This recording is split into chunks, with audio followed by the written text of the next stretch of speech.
Okay. Mahirap sa umaga ito. Okay. Sige, no? Very briefly lang, balikan muna natin.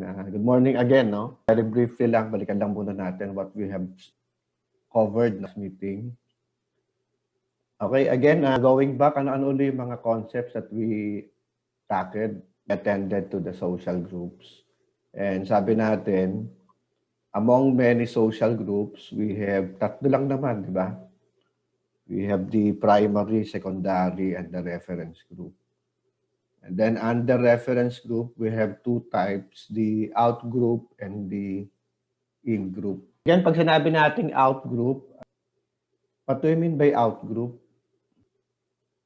Okay, we are actually referring to that type of group where we do not seek identification. Yung out group po, sir, ano po, may dislike po tayo, parang may dislike po tayo sa ibang group. Whereas in group, parang include ourselves, parang gano'n po. Okay, no? So, ganon, no? Ano naman kasi, tsaka simple, no? Pagka sinabi nating out group and in group. Again, sabi natin, point of reference, di ba? Through in group and out group, we try to distinguish aling group ang tayo kasama at aling group naman tayo hindi. Also, we were discussing about statuses, di ba, last time. Sabi natin na meron two types of statuses. One is ascribed, the other one is achieved. Okay, so dun sa achieve, we need not exert any effort to acquire or to have such status. For example nga, sabi natin, yung pinanganak kang tagapagmana. Okay, there's no effort in that. But just the same, sabi natin, changes could happen. This ascribed status, in the process, this ascribed status may evolve into what, may change no, into that of the achieved status. Sabi natin, naturally rich kayo, but eventually, karoon ng mismanagement.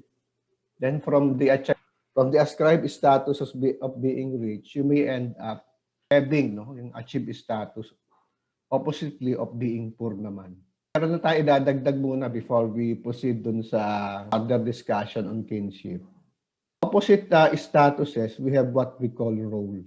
Society does assign to yung tinatawag nating social roles. For example, you were born male. Ano yung perceived social roles ng Philippine society? No? When you are male in the Filipino society, sir, you are expected to provide for your family. Very common, di ba? And the father and the mother who expected to perform the role of being the breadwinner for the family. Unang-una yung father. On the other hand, if you were the mother, ano naman ang expected role sa'yo ng society? Kapag babae, sir, you are expected to only be at the house and take care of your children. Yung traditional role, no? Being recognized and assigned by society based on the status. Now, meron tayong tinatawag minsan na situations wherein there can be conflict. It can be conflict of roles, for example. And meron din kasi tayong tinatawag na, sabi nila, as individuals, we are possessed not only with one status, but as well with as many roles. Okay, that goes with our given status. And sometimes what happened is, minsan nagkakaroon ng conflict between status and role. No? Status set or role set. Minsan there's a time that conflict arises. So, what could be these situations, conditions, wherein pwedeng mangyari itong tinatawag nating conflict. Individual, what are the many roles that you have? Personal, no? Ano, sir, I am the eldest.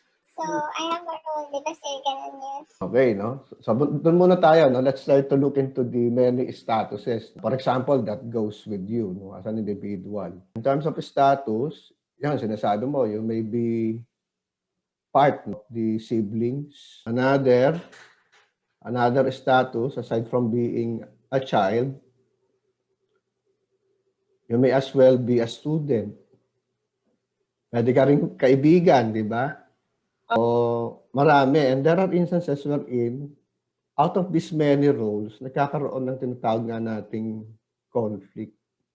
In what situations may conflict arise? For example, in this given set of roles. Ikaw, based sa experience mo, paano nagkakaroon ng conflict? Minsan sir, sa dami ng roles mo, di ba sir, hindi mo na alam what you prioritize. Minsan, no, hindi mo na alam kung, for example, will you be looking after your younger sister or brother o mag-aaral ka ba? Diba? Minsan nagkakaroon ng ganung problem, no? Problem of priority. Okay? Minsan naman, between roles, nagkakaroon ng conflict of what we call interest. No, let's take a good example. Halimbawa, ano ka? You are a politician, di ba? You are a government official. But at the same time, you are a business tycoon. Paano minsan pwede mag-exist yung conflict of roles? Sir, madaming ganyan sa Pinas. Di ba? I think a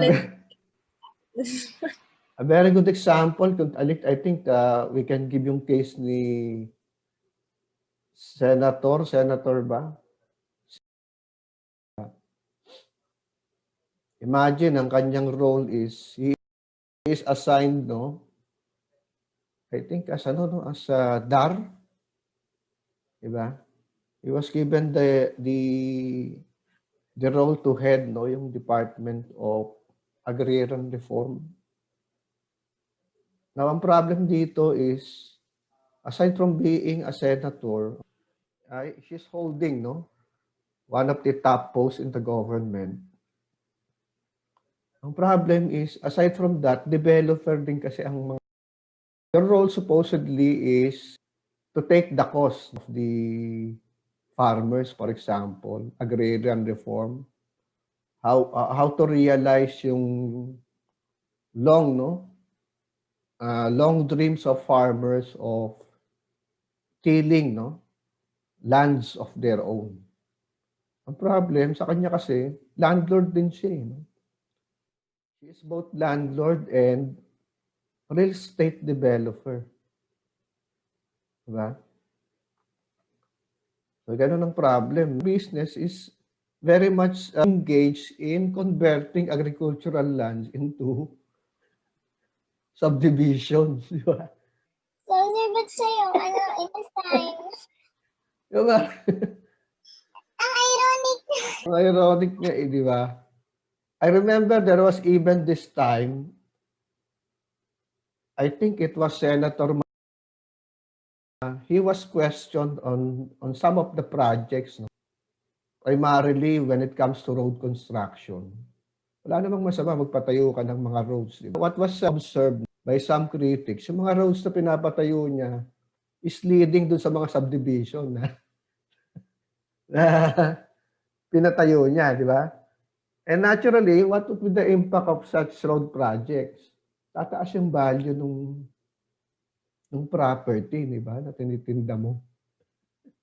You get it? Minsan, ayun ang a good example of cases wherein conflict may be seen.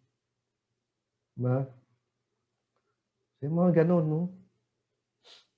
Another conflict is, ito, isa pa tong trend sa appointment of officials in the government.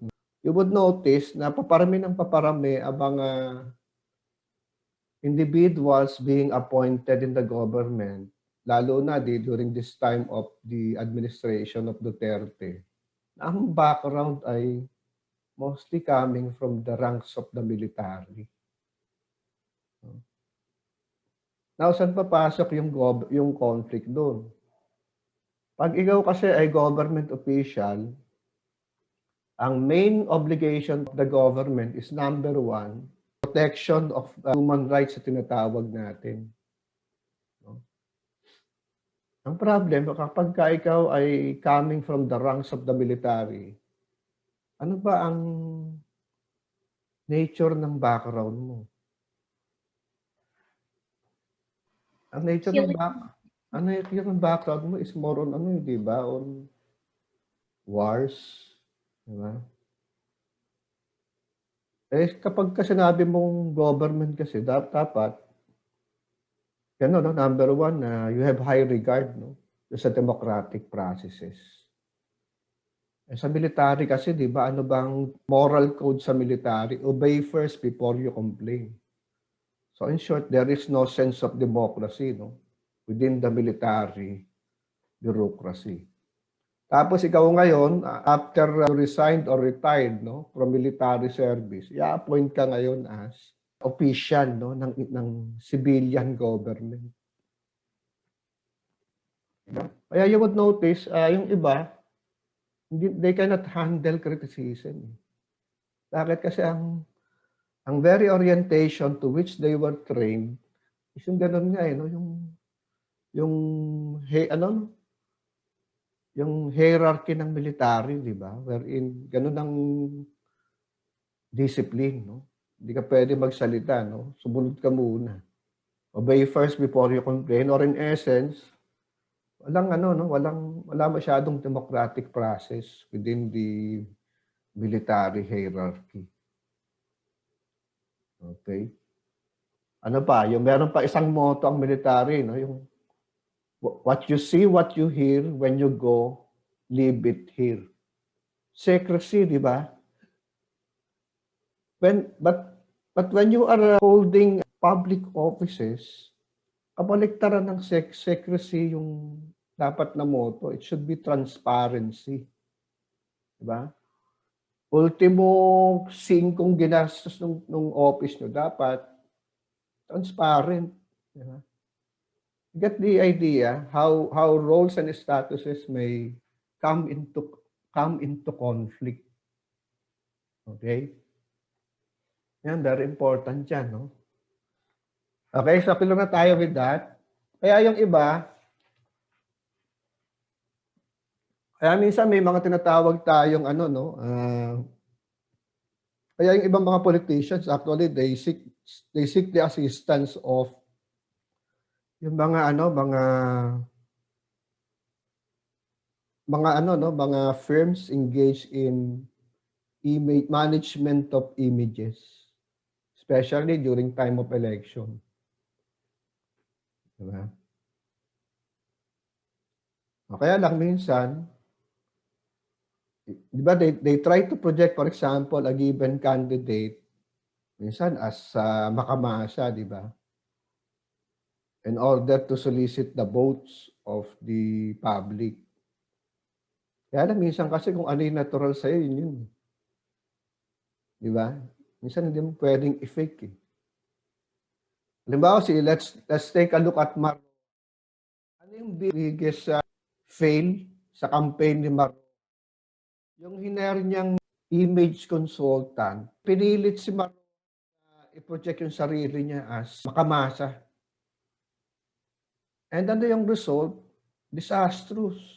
Kasi hindi naman talaga siya coming from the ranks of the masses eh. Okay?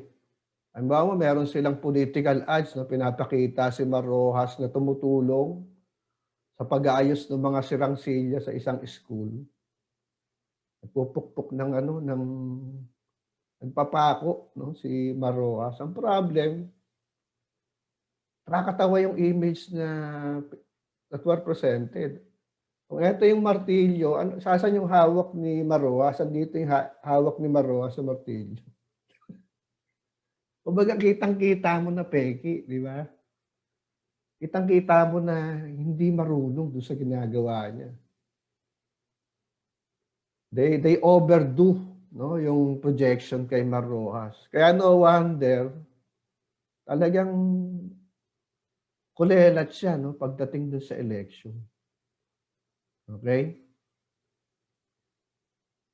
Kay Duterte naman, what makes the image management of Duterte effective? Ano eh, no? At times of despair, ang hinahanap kasi ng mga tao is a strong leader.